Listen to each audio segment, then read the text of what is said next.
नमस्कार, मी पंजाब डक। आज आहे 28 जुलै 2025 श्रावण सोमवार मधला पहिला श्रावण सोमवार आहे। मी आलेलो आहे दत्त सहकारी साखर कारखाना शिरोळ दादांच्या कारखान्यावर आलेलो आहे। या ठिकाणी शेतकरी मेळावा आहे। या ठिकाणी बघा पाहू शकता या कोल्हापूर शिरोळ या भागामध्ये सूर्यदर्शन झालं आणि या ठिकाणून सर्वप्रथम ज्या भागात आहे म्हणून त्या भागात सर्वप्रथम शेतकऱ्याला अंदाज देतो।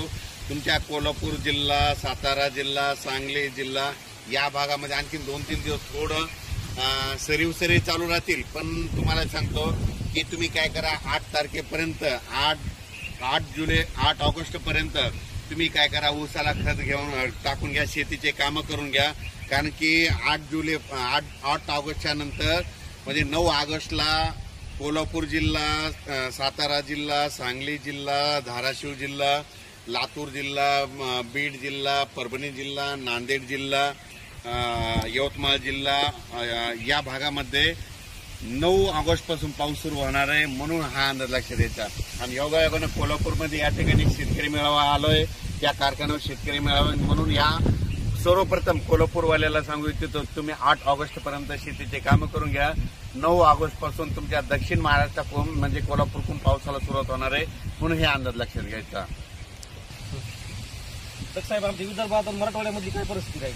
विदर्भ आणि मराठवाड्यात तुम्हाला सांगतो, आज आहे 28 जुलै। आजपासून तुम्ही काय करा, आजपासून सूर्यदर्शन होणार आहे। पण काय होणार आहे, दुपारनंतर ज्या ठिकाणी सूर्यदर्शन झालं ना त्या ठिकाणी स्थानिक वातावरण तयार होऊन तुरळक ठिकाणी पाऊस पडेल, म्हणजे हे अंदाज लक्षात येतात। पण तुम्हाला एक सांगतो की विदर्भ आणि मराठवाड्यातल्या शेतकऱ्यांनी काय करायचं, पूर्व विदर्भ आणि पश्चिम विदर्भ तुम्ही काय करा, शेतीचे कामं 8 ऑगस्ट पर्यंत शेतीचे कामं करून घ्या, फवारण्या करून घ्या। सोयाबीनला देखील फवारण्या करा, कापसाला देखील खत घालून घ्या। त्याच्यानंतर ज्या ठिकाणी सोयाबीनमध्ये पाणी साचलं तिथं सुपर फॉस्फेट टाका, कारण की तिथलं पाणी आटून जातं। कापसामध्ये पाणी साचलं असलं तर तिथं देखील सुपर फॉस्फेट टाका, तिथलं आटून जातं। आणि तुमचे कापस ओंबळत असेल तर काय करा, त्या कापसाच्या बुडाला पाय द्या। पाय दिल्याच्या नंतर तुमची ती मर देखील थांबते। म्हणून हे लक्षात घ्यायचं। पूर्व विदर्भ आणि पश्चिम विदर्भामध्ये सांगायचं झालं तर 8 ऑगस्ट पर्यंत आता हवामान कोरडं राहणार आहे, सूर्यदर्शन होणार आहे। 9 ऑगस्ट पासून परत पावसाला सुरुवात होणार आहे। आणि विदर्भामध्ये पूर्व आणि पश्चिम विदर्भामध्ये 10 ऑगस्ट ते 14 ऑगस्ट दरम्यान पश्चिम विदर्भ आणि पूर्व विदर्भामध्ये पाऊस सुरू होणार आहे। म्हणून हा अंदाज लक्षात घ्यायचा। आणि मराठवाड्यामध्ये सांगायचं झालं तर परभणी जिल्हा, लातूर जिल्हा, बीड जिल्हा, धाराशिव जिल्हा, नांदेड जिल्हा, हिंगोली जिल्हा या भागामध्ये 9 ऑगस्टला वरुण राजाचं आगमन होणार आहे। म्हणून तुम्ही काय करा, 8 ऑगस्ट पर्यंत शेतीचे कामे करून घ्या। त्याच्यानंतर राहिला जालना जिल्हा, संभाजीनगरकडे 11 ऑगस्टला तिकडल्या भागामध्ये पाऊस येणार आहे। म्हणून हे अंदाज लक्षात द्यायचा। त्याच्यानंतर जळगाव जिल्हा, नाशिक जिल्हा, धुळे, नंदुरबार, नगर, अहिल्यानगर, त्याच्यानंतर पुणे या भागामध्ये 11 ऑगस्ट पासून ते 16 ऑगस्टच्या दरम्यान तिकडे परत पाऊस येणार आहे। म्हणून हा अंदाज लक्षात घ्यायचा।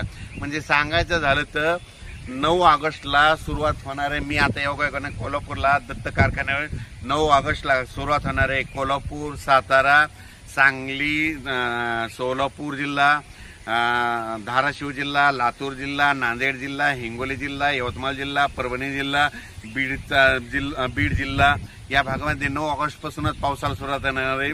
म्हणून तुम्ही काय करा, 8 ऑगस्ट पर्यंत शेतीचे कामे करून घ्या। काही भागात रिमझिमच पाऊस पडलेला आहे। अजून तिथली परिस्थिती काय आहे? जर तुम्हाला सांगतो, काही भागामध्ये काय झालं, पूर्व विदर्भ आणि पश्चिम विदर्भ मराठवाड्यामध्ये खूप पाऊस पडला। पण त्याच्या व्यतिरिक्त काय झालं की इकडे आम्ही काल करमाळ्याकडे आलो होतो तर तिकडल्या भागामध्ये काही भागामध्ये रिमझिम आहे। दोंड ह्या भागामध्ये रिमझिम पडलेला आहे। सोलापूर जिल्ह्यामध्ये काही भागामध्ये रिमझिम आहे। नगरचा इकडला म्हणजे दक्षिणेचा भाग काही भागामध्ये पाऊस पडलेला नाही। अहिल्यानगरच्या काही भागात पडलेला नाही। तर त्या भागातल्या शेतकऱ्याला सांगू इच्छितो की तुम्हाला निसर्ग काय करतो, सगळ्यांना झुकतं माप देत असतो। आता मग बघा, आता सुरुवात कोणाकडे होणार आहे तर दक्षिण महाराष्ट्राकडून होणार आहे। मग आता नेमका पाऊस कोल्हापूरकडून सुरू होणार आहे। कोल्हापूर पडणार आहे, कोल्हापूर जिल्ह्यात पडणार आहे, सातारा जिल्ह्यात पडणार आहे, सांगलीकडे पडणार आहे। त्याच्यानंतर कडा, आष्टी, बीड, जामखेड, करमाळ्याकडे पडणार आहे, आटपाडीकडे पडणार आहे।